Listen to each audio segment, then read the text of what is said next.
इस YouTube channel पर प्रदर्शित किया गया सामग्री और जानकारी इंटरनेट से एकत्र की गई है और केवल मनोरंजन के उद्देश्यों के लिए प्रस्तुत की जा रही है। हम इस सामग्री की सटीकता और पूर्णता की कोई गारंटी नहीं देते हैं और इसके उपयोग से होने वाले किसी भी प्रकार के नुकसान या कष्ट के लिए हम जिम्मेदार नहीं हैं। कृपया जोड़ी गई जानकारी की पुष्टि और स्वयं सुरक्षा के लिए अन्य स्रोतों का भी सहारा लें।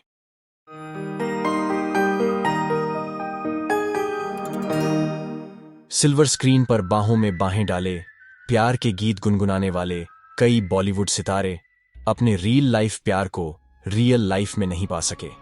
फिल्मों में भले ही उनकी लव स्टोरी की हैप्पी एंडिंग हुई हो, लेकिन असल जिंदगी में उनकी प्रेम कहानी पूरी न हो सकी।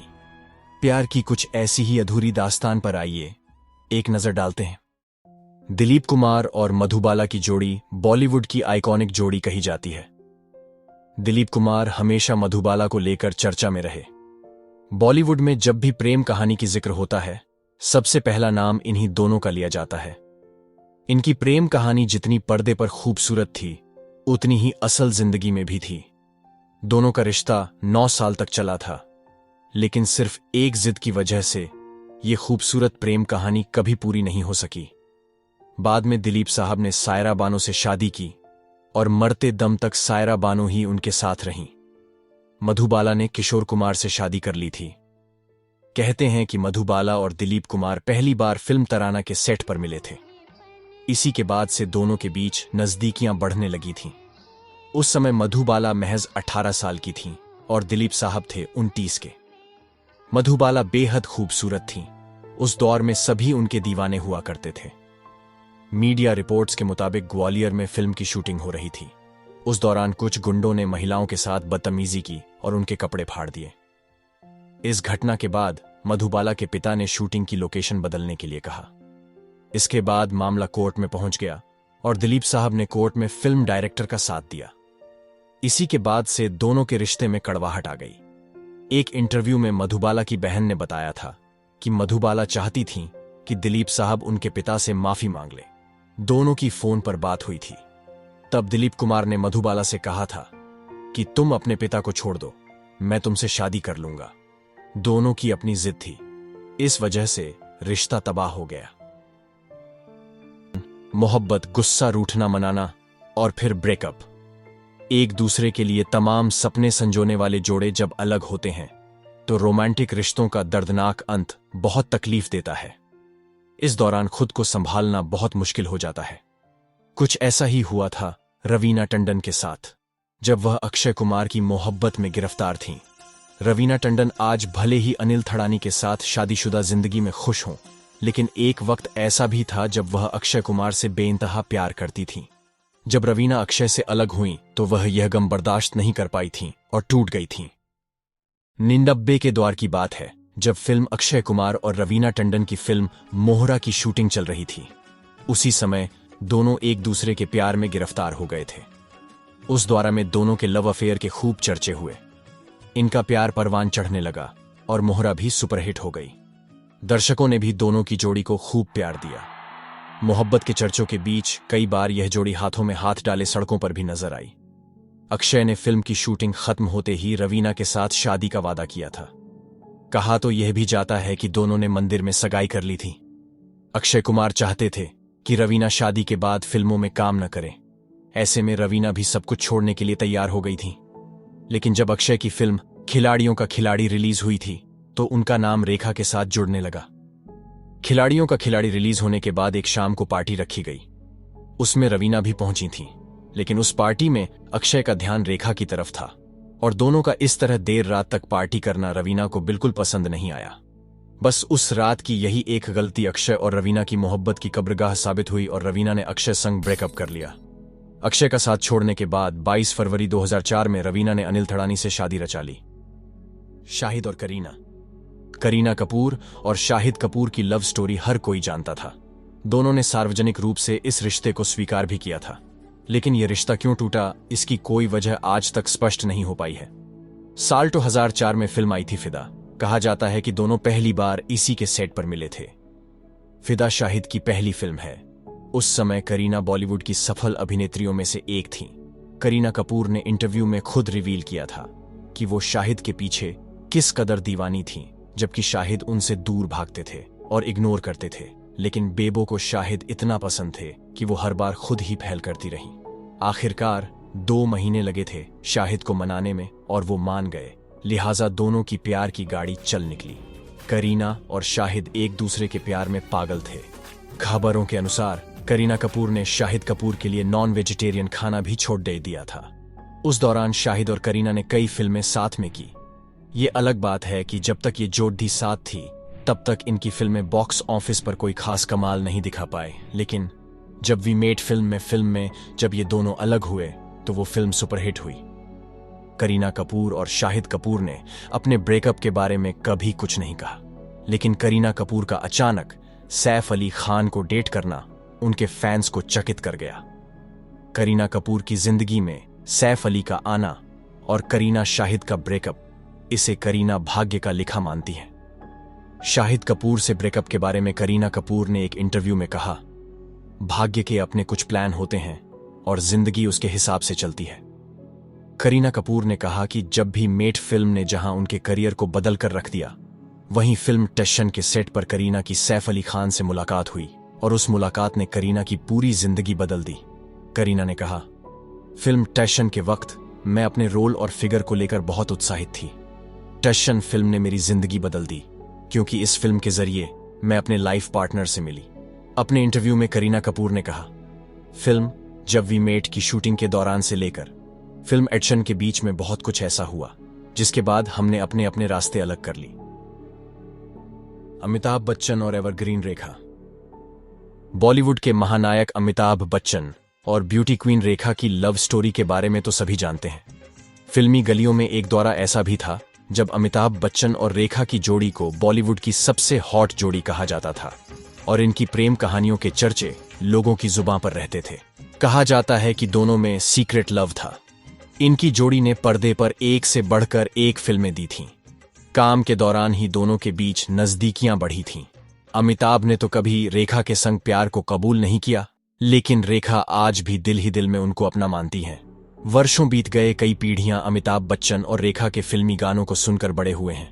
कहा जाता है कि जब रेखा और अमिताभ के बीच प्रेम की चिंगारी धधक रही थी, उसी बीच रेखा बॉलीवुड के दिग्गज कलाकार आरशी कपूर की पत्नी और अपनी करीबी दोस्त नीतू सिंह की शादी में सिंदूर लगाकर और मंगलसूत्र पहनकर पहुंच गई थीं। कहा जाता है कि तब मीडिया में अफवाह फैल गई कि रेखा ने अमिताभ बच्चन से शादी कर ली है। हालांकि कई अफवाहों के बाद रेखा ने एक इंटरव्यू में बताया था, उस शाम वह सीधे शूटिंग के सेट से कार्यक्रम में पहुंची थी। सिंदूर और मंगलसूत्र उनके किरदार का हिस्सा था और वह उसे उतारना भूल गई थी। अमिताभ बच्चन और रेखा ने साल 1996 फिल्म दो अनजाने के दौरान एक दूसरे को डेट करना शुरू किया था। इनकी रियल लाइफ केमिस्ट्री का अंदाजा लोगों को उस वक्त हुआ जब फिल्म गंगा की सौगंध के सेट पर रेखा के साथ बदसलूकी करने पर अमिताभ ने अपने को स्टार पर अपना आपा खो दिया था, जिसके बाद ही दोनों को लेकर उड़ती अफवाहों ने सुर्खियां पकड़ ली थीं। जब दोनों के अफेयर की खबरें आग की तरह फैल रही थीं, तब भी अमिताभ बच्चन खामोश थे। लेकिन ये खबरें जया के कानों तक पहुंच गई थीं। एक बार जब अमिताभ बच्चन घर पर नहीं थे तो जया ने एक रात रेखा को अपने घर खाने पर बुलाया था। तब रेखा को लगा था कि शायद वह उन्हें खूब खरी खोटी सुनाएंगी, लेकिन जब रेखा जया के घर पहुंची तो उन्होंने रेखा का खूब आदर सत्कार किया, खाना खिलाया और घर भी दिखाया। जब रेखा वापस जा रही थीं तो जया ने उनसे सिर्फ ये कहा कि मैं अमित को कभी नहीं छोड़ूंगी। जया की इस बात ने साफ कर दिया था कि रेखा कभी भी अमिताभ की नहीं हो पाएंगी। अमिताभ और रेखा ने आखिरी बार सिलसिला फिल्म एक साथ की थी। उसके बाद दोनों कभी भी साथ में नजर नहीं आए। लोगों का यह भी कहना है कि सिलसिला फिल्म अमिताभ, रेखा और जया की असल जिंदगी की कहानी है। इस फिल्म के बाद अमिताभ और रेखा के बीच दूरियां आ गईं। आज भी दोनों जब कहीं एक साथ दिखते हैं तो एक दूसरे से नजर चुराते रहते हैं। John Abraham and Bipasha. कहते हैं मोहब्बत दुनिया की सबसे खूबसूरत नेमत है, लेकिन हर किसी की जिंदगी में इसका अनुभव अलग अलग है। किसी को मोहब्बत में खुशी मिली तो किसी के हिस्से खूब गम भी आया। बिपाशा बसु और जॉन अब्राहम भी कभी एक दूसरे के इश्क की गिरफ्त में रहे। दोनों के बीच प्यार इतना था कि जल्द ही ये शादी के बंधन में भी बंधने वाले थे, लेकिन फिर एक रात की गलती ने सब कुछ बदल कर रख दिया। इनके ब्रेकअप की खबरें आने लगी और देखते ही देखते दोनों के लिए इस रिश्ते के मायने पूरी तरह बदल गए। जहां जॉन को अच्छा सबक मिला तो नहीं बिपाशा मोहब्बत पर से भरोसा ही खो बैठी थी। जॉन और बिपाशा ने साथ में कई फिल्में की थी, इनमें से एक थी जिस्म। कहा जाता है कि यही से दोनों के बीच प्यार का आगाज हुआ था। फिर दोनों एक दूसरे को डेट करने लगे, हालांकि उन्होंने कभी भी अपने रिश्ते को दुनिया से छिपाकर नहीं रखा। अक्सर दोनों हाथ में हाथ डाले घूमते नजर आते थे। वेकेशन या कोई भी सेलिब्रेशन सब साथ ही मनाते। सभी को लग रहा था कि ये कपल जल्द ही शादी के बंधन में बंध जाएगा, लेकिन जॉन ने बिपाशा को धोखा दे दिया। वो न्यू ईयर का मौका था जब रात को अपने फैंस को नए साल की शुभकामनाएं देते हुए जॉन ने लिखा, ये साल आपकी जिंदगी में प्यार और खुशियां लाए, लव जॉन और प्रिया अब्राहम। कहा जाता है कि यह ट्वीट गलती से किया था, जिसे बाद में जॉन ने डिलीट कर दिया, लेकिन तब तक यह वायरल हो चुका था। इस ट्वीट की खबर बिपाशा तक भी पहुंची और वो दंग रह गई, क्योंकि उन्हें छोड़कर जॉन प्रिया संग रिश्ते में हैं, ये बात बिपाशा नहीं जानती थी। इस ट्वीट को पढ़ने के बाद बिपाशा को पता चला कि जॉन उनके साथ प्रिया को भी डेट कर रहे हैं। उन्हें एहसास हुआ कि जॉन उन्हें धोखा दे रहे हैं। इसके बाद दोनों ने अपने रास्ते अलग कर लिए। इसके बाद जॉन ने प्रिया रुंचाल से शादी कर ली थी। बिपाशा बसु ने एक इंटरव्यू में कहा था, मेरे साथ जो हुआ उसके लिए केवल मैं जिम्मेदार हूं। मैंने अपने आप को इस परिस्थिति में खुद डाला है। जो कोई भी आपको जीवन में नीचे खींचने की कोशिश करे, उसे आपके जीवन में होना ही नहीं चाहिए। हालांकि बिपाशा बसु ने जॉन अब्राहम का नाम तो नहीं लिया था, लेकिन उनकी बातों से पता चल रहा था कि वह जॉन के बारे में ही ये सब कह रही थीं। सलमान खान और ऐश्वर्या राय की लव स्टोरी। इस लव स्टोरी में सलमान खान एक ऐसे हीरो थे जो प्यार में ही विलेन बन गए। आंखों की गुस्ताखियां वो जादू कर गईं कि दोनों एक दूसरे के दीवाने बन बैठे।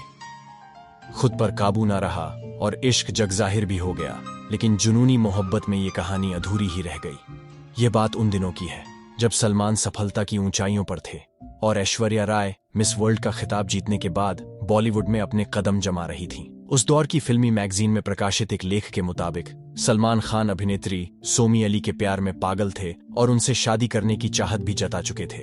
अचानक सलमान की नजर ऐश्वर्या पर पड़ी और आंखों ही आंखों में सलमान कब अपना दिल ऐश्वर्या पर हार बैठे, यह उन्हें खुद पता नहीं चला। एक इंटरव्यू के दौरान सोमी ने खुद बताया था कि ऐश्वर्या की वजह से ही उनका और सलमान का रिश्ता टूटा था। जब सलमान खान ऐश्वर्या से नजदीकियां बढ़ाने के लिए उनके साथ एक फिल्म करना चाहते थे, ऐसे में उन्होंने प्रोड्यूसर से ऐश्वर्या के लिए सिफारिश शुरू कर दी। कहा जाता है कि सलमान खान के कहने पर ही संजय लीला भंसाली ने हम दिल दे चुके सनम में ऐश्वर्या को कास्ट किया। सलमान खान का पैंतरा काम आया और फिल्म की शूटिंग के दौरान दोनों की नजदीकियां बढ़ने लगीं। दोनों एक दूसरे के इश्क में डूबने लगे। ऐश्वर्या को भी सलमान खान अच्छे लगने लगे थे। ऐश्वर्या राय सलमान खान के परिवार वालों के भी नजदीक जाने लगीं। बताया जाता है कि एक समय पर सलमान खान के दोस्त ऐश्वर्या को भाभी कहकर बुलाने लगे थे। हालांकि कई मैगजीन में छपी खबरों के मुताबिक ऐश्वर्या राय के माता पिता को सलमान खान बिल्कुल पसंद नहीं थे और न ही उन्हें यह रिश्ता मंजूर था।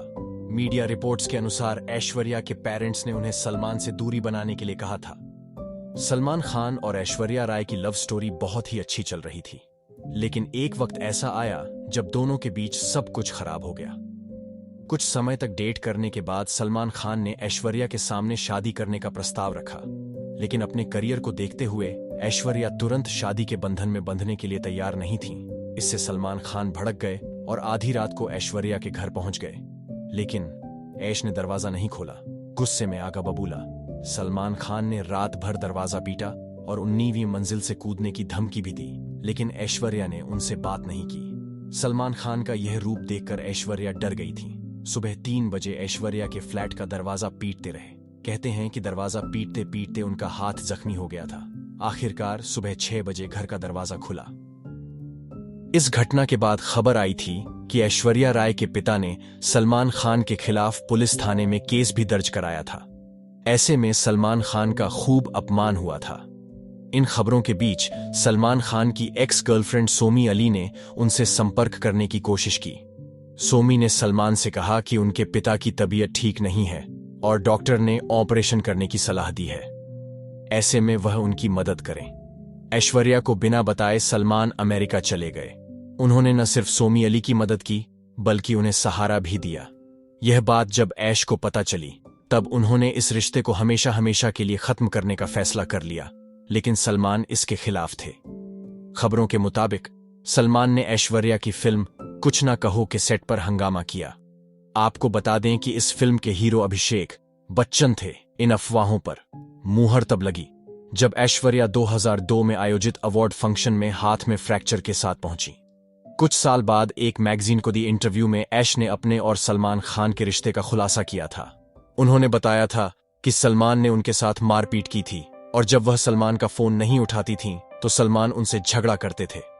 एक के बाद कई ऐसी बातें हुईं जो उनके रिश्ते को खत्म करने की का कारण बनी और इस तरह उनकी लव स्टोरी का द एंड हो गया। बाद में ऐश्वर्या राय ने बॉलीवुड के महानायक अमिताभ बच्चन के बेटे अभिषेक बच्चन से शादी कर ली और सलमान खान अभी तक कुंवारे हैं। तू उसको भूल क्यों नहीं जाता यार? क्या करूं यार,